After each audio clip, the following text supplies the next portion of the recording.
Hey guys, welcome to the channel. Here we are for another project vehicle pickup. We're in very cold Northern Ontario right now, picking up an abandoned truck we just bought from a storage unit. I can't believe I actually got this. I'm still speechless over it. I just opened the unit right now. I'm gonna let this truck do the talking for itself. This is your truck here, guys. It's a 79 Chevy C10 pickup. Oh my gosh, just look at this thing. All this undercoating, that's a good sign. It looks to be a 305, that's no big deal. This fender's been replaced. Everything looks pretty good under here. Check out, the last registration was March 1983 in Ontario. Check out these rockers and the cab corners. They are solid, I can't believe them. Check out the interior of this truck. Wow. Seat's got a little rip, that's no big deal. Keys ignition, bonus, yes. It's showing 26,639 kilometers. It's probably rolled over a course, but this thing is really solid. I can't believe the condition it's in. The box unfortunately looks to have some rust, as you can see, but the best part is it comes with a spare step side box. It's not in perfect shape, but I mean, it came with the truck, so how can you lose with that? So we have abandoned tools and everything like that. Apparently what the property manager told me about this truck was the gentleman said he was putting furniture in this unit, and it turns out this was the furniture because he stopped paying his bill. They put this unit up for auction, and they were surprised when they opened the door and saw the old truck in here. It was supposed to be furniture, but regardless, it's mine. And just check that out. I can't believe this has the perfect patina look to it. Let's get some shots of the underbody, which surprisingly isn't bad. Okay, got a little bit on the floor pan here, that's expected, but it has a lot of undercoating on it. Look at that. That is amazing for a Northern Ontario truck. To have survived this long in this condition is amazing. Looks like the exhaust has been cut over here, so I'm sure that sounds pretty good. There's been some repairs here and there, but regardless, I'm actually, look, there's tools and everything left behind as well. This is a real win, guys. Paid all in all for this truck roughly 3,500 Canadian for the truck and all the contents of the unit. That's a huge win. Look, you have a spare cluster here as well. You have an extra badge. Looks like he was doing some paint work to it. You got a good set of Nexen Rhodian tires on aluminum wheels too. This is amazing. Looks like there's an engine block under here as well. Spare inner fender liner. You have a pair of brand new fenders there. This guy really was doing some, essentially restoring this thing. So before I get too excited, what I'm gonna do is I wanted to see if this can actually fire up and drive onto the trailer, because worst case, I am equipped to winch it. As you can see, I brought my trailer and everything like that, but if we can avoid winching it, because it is freezing here. I don't even want to touch much of this stuff. I'd rather wait till it's all in my house in the warmth. It's minus 30 here, degrees Celsius, and it's just too cold for me. So I'm trying to stay warm here. My excitement keeps me warm, so let's go ahead and see if this thing will spit off. Guys, I just put a dipstick on this and the actual oil does not even look that bad. It even smells pretty fresh, so this thing definitely looked like it ran when it drove in. Not to mention, it looks like the fuel pump's been replaced. So normally when I purchase a vehicle that's been sitting a long time, I would essentially try to rotate the engine manually to see if it's been seized from sitting for such a long period of time. This truck is actually, I was told by the property manager that the guy drove this in back in May, June. So based off the oil, as well as I pulled the gas cap here.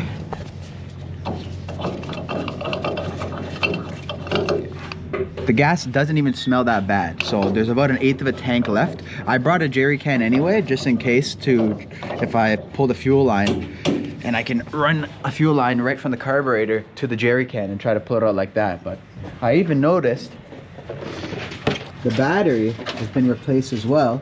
Unfortunately, it's dead, but I'm gonna try boosting it and see if we can get this old girl to fire up.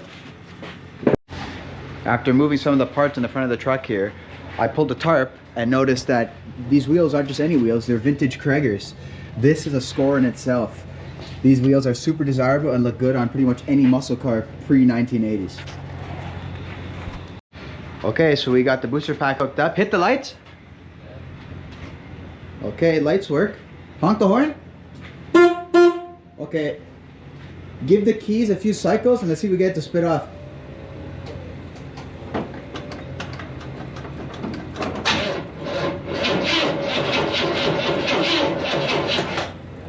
She's turning over. Battery is a little weak. So I'm in the cab of the truck right now. I had the booster pack on it for a few minutes. I'm trying to get it to charge the battery a bit more before I get to turn over. We're having a slow crank. So let's see what happens here. We have lights on, the heat works. I hear the blower motor. Look at that cool vintage tape deck. I mean, a few pumps of the gas pedal.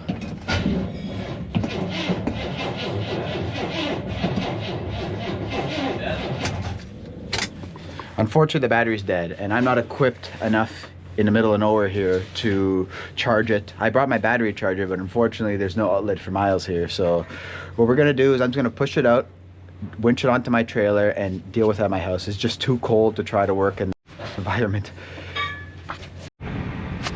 So here's the unit all clear. All that's left is a truck and the box over there. What we're gonna do is we're gonna push this out by hand outside, position it up in my trailer, and we're just gonna winch it on.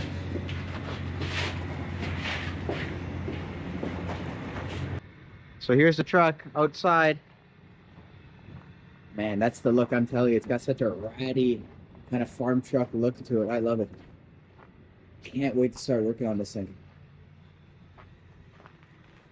I really like this cool like green it's got going on too.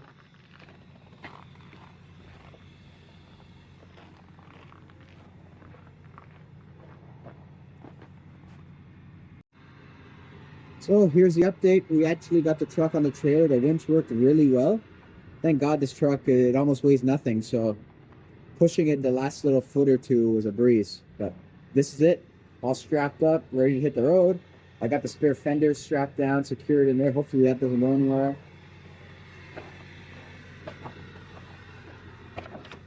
All the extra little miscellaneous stuff in here. We're gonna do a proper once over once the truck is at my house. It's a little bit warmer right now. Like I said, it's net minus 30, and I can't stand the cold out here, and my hands like losing feeling in them. So I'm gonna jump back in the truck where it's warm, and we're gonna head home.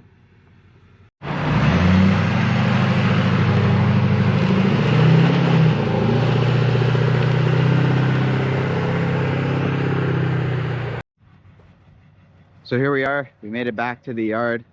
I'm gonna be parking here overnight. I need to make some space in my garage to make this thing fit. But all in all, the drive down was went pretty well. I'm happy with the truck overall for the most part. Unfortunately, the most rust is actually in the back here with the frame. So I'm gonna have to figure out what's gonna happen over here, because the back half of the truck is rusted like crazy, but the front half of the truck is really solid. So I don't know what happened there. Either way, it'll be a fun project. Like I said, we're not aiming for a restoration or a showroom truck, just something that we could fix, get on the road, have some fun with, and pass it on to someone else. So we're going to be going through the what parts and everything else that came with this truck. It's just too cold to go through everything else, and I have stuff spread out between my truck, my house, my buddy's truck, his trailer. So we still have to put it all together and then go through it all another day. So all right guys, we just fast forward to day 2 here. I finally got all the parts from my truck, my buddy's truck, my buddy's trailer, and we finally have everything in one space. It's warm, it's comfortable. We can finally go through what came with the unit other than the truck. We got a quick glimpse earlier of just stuff that was laying around, but none of the boxes or anything like that were actually gone through yet. Hand on my heart, this is my first time going through everything. It's warm in here. Let's look through and see what this previous owner left for us. So we'll start over here. I did briefly show you guys earlier, it did come with a really good set of Kreger racing alloy wheels with Nexen Rodian all-terrain tires. A little too aggressive for me as far as tread for this type of truck. We're going to go for kind of more of like a muscle truck kind of cruiser. But nevertheless, it's a good set to drive on. The Kregers themselves, they're not in terrible shape. There's obviously some pitting and everything like that from just being old. For the most part, they're still in very usable condition. It also came with what looks to be the factory spare. This was just thrown on the side there. It also came with this pretty mint, for the most part, tailgate, which was on the original box. There's obviously some paint peel and everything like that, but the handle still works, a little bit rusty, but everything's still intact. I'm not seeing any major rust. This will be a good tailgate for someone. I'm not going to use it because I'm going to be putting the step side on it, and the tailgate on that is obviously different and in a lot better shape, but I'm probably going to sell this to someone who needs it. Next, we're going to jump to the boxes of miscellaneous parts. Now, this is what I mentioned earlier. I never actually went through this. This was all just thrown in the truck or the trailer and just get it to the house. It was just too cold to go through anything. But first things first, looks like an old CB radio. That's pretty cool. I wonder if it's actually in here.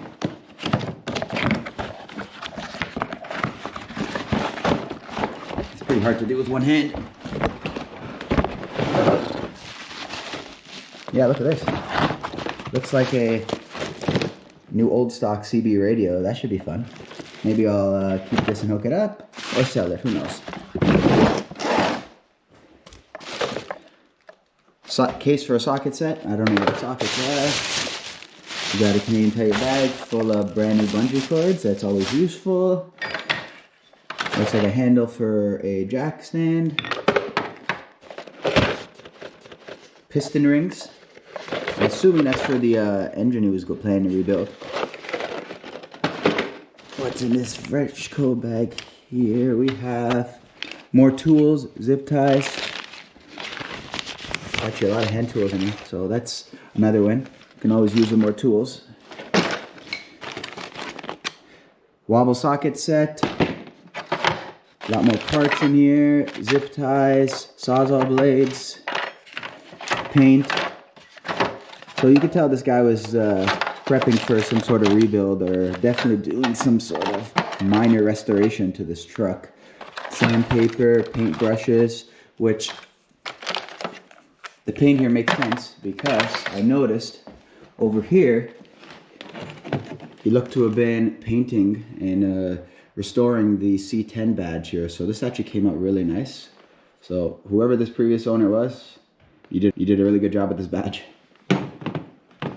But let's jump to the next container here. This looks like a bell housing.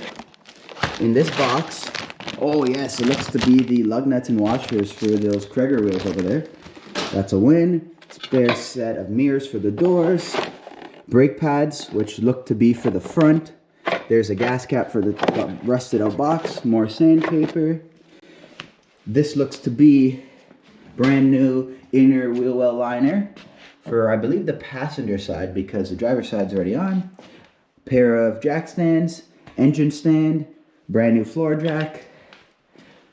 This got extra bolts in it. I'm not sure what that bracket's for. We got a catch fan here, another handle for what looks to be a jack. This looks like a really nice spare cluster here. I'm not sure what his plans were with this, because the one inside the truck still looks to be intact. Maybe he was planning to replace it with this, I don't know. For now, it's just extra. This is really cool. This looks like a vintage pair of Hella fog lights. Look at that. Oh, so retro, so cool, so period correct. Doesn't even look like it's been installed yet. Wow, that's a score for sure. Maybe I'll slap these on. It'll be very period correct for the truck. This felt. Ratchet straps, can always use with those. Looks like 2 shocks for the rear. Mineros, just OEMs. 2 pairs of rotors for the front. Got the spare. I guess he didn't have access to any power tools or anything like that, or any power at all. So this is how he's planning to get the wheels off. Tire iron.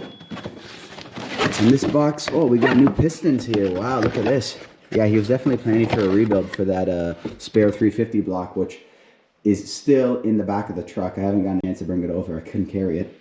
But these pistons look really, really nice. Assuming it's for that small block. This box here, I don't know what's in this. There's drawers. Oh, look. We got CDs. Yeah, I got the guy's whole CD collection in.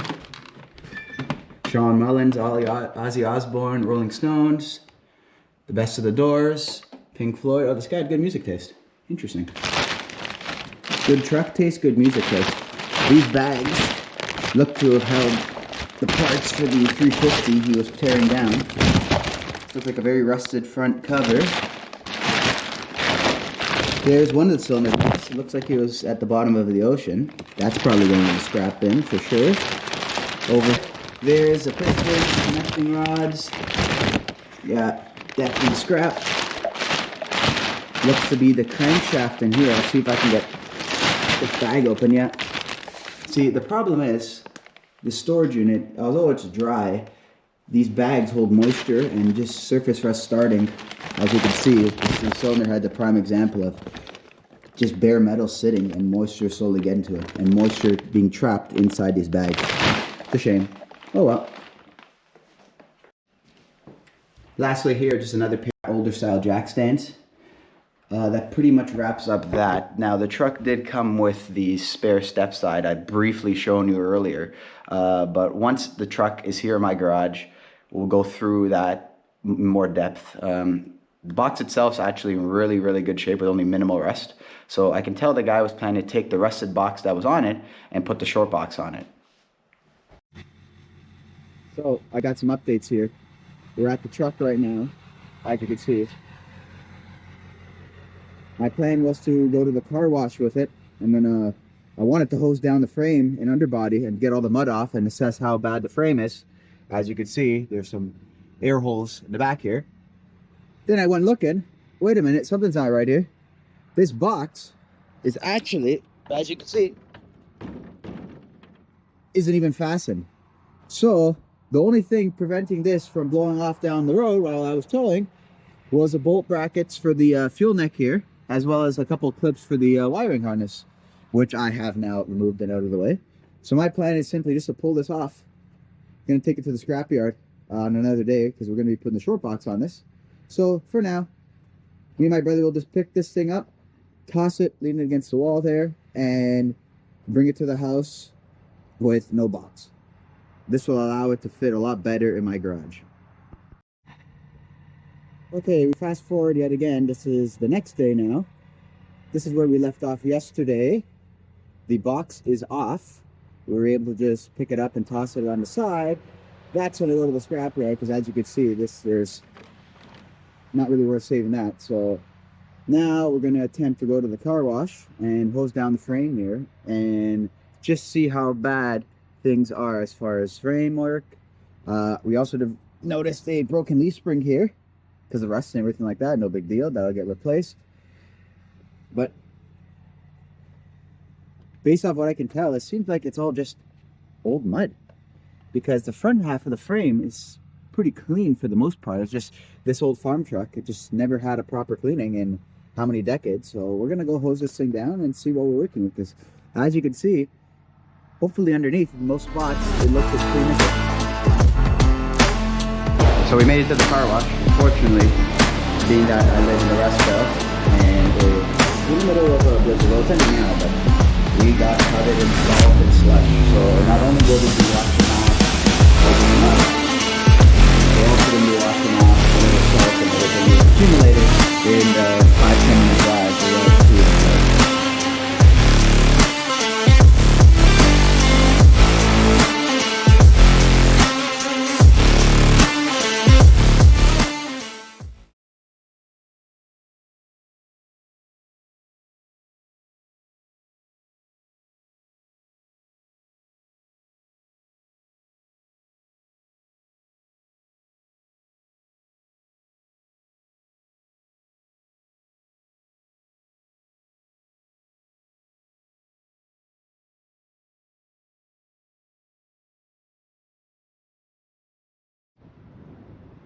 So this is the finished product. the toes down as best as I could. I spent about almost $30 here at the cleaning wash, just getting out as much mud as I could. A lot of rust came with it, so we definitely have some issues we have to address here. There's some parts of the cab too that were hidden. I did my best over here to kind of hide the dirt and put it all in the corner, but yeah, I apologize in advance. This was a lot dirtier than it looked to be. So now we're gonna head to the house and get this thing in the garage.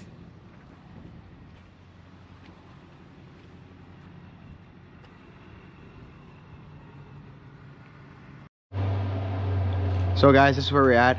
We've been wrestling this all afternoon. Got it off the trailer finally.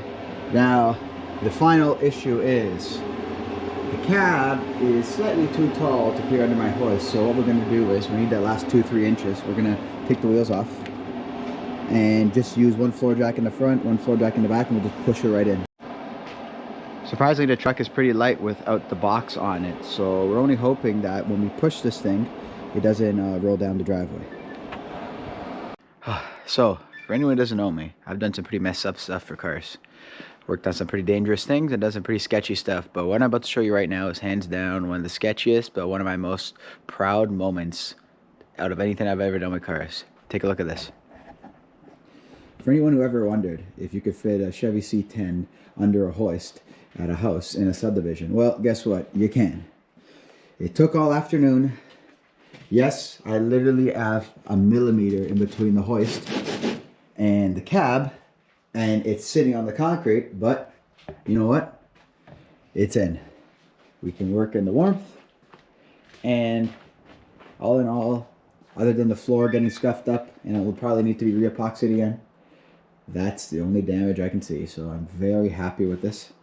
What I ended up doing was putting a tire, one of the crappy tires it came with, against the bumper, and I reversed my Duramax with the hitch and just pushed it in, because as you can see, it was so close. And up there, my Camaro, I only have about maybe 2 inches for the ceiling, so I raised it up as much as I could, pushed it underneath, and then dropped the hoist as it sits right now. So this is something I'm very proud of. I can't believe it worked. I gotta be honest, I doubted myself a bit, but if you truly believe in yourself, you're capable of anything. So anyway, guys, thanks for tuning in and following my journey to get this thing from the storage facility to my house. We're going to begin working on this thing this week, but until then, thanks for watching. Please like, comment, and subscribe for more videos on I think I'm calling it Mean Green 79 C10 storage unit find. Thanks for watching.